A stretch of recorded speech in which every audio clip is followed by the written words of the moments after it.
Sunday funday అంటూ weekend కోసం ఎదురు చూస్తున్న వారందరికీ ఉల్టా ఉల్టా సీజన్ ని కంటెస్టెంట్స్ కి దిమ్మ తిరిగేలా చేశారు నాగార్జున. డబుల్ ఎలిమినేషన్ ట్విస్ట్ అంటూ శుభశ్రీ గౌతమ్ ని ఎలిమినేట్ చేసి యువర్ ఎలిమినేటెడ్, స్టేజ్ పైకి వచ్చేయండి అని చెప్పేసరికి ఒకరి మొహాలు ఒకరు చూసుకుంటూ అసలు తప్పేం చేసాం, ఇద్దరు ఎందుకు ఎలిమినేట్ అయ్యాము అంటూ షాక్ లో ఉంటారు.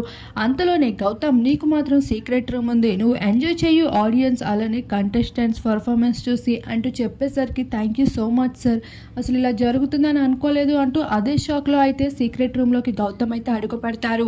మరొక వైపు వైల్డ్ కార్డ్ ద్వారా 5 మంది కంటెస్టెంట్స్ అయితే హౌస్ లోపలికి రాబోతున్నారు. రవితేజ, సిద్ధార్థ వంటి టాప్ సెలబ్రిటీస్ అయితే ఈసారి బిగ్ బాస్ హౌస్ లో దద్దరిల్లించేస్తున్నారు.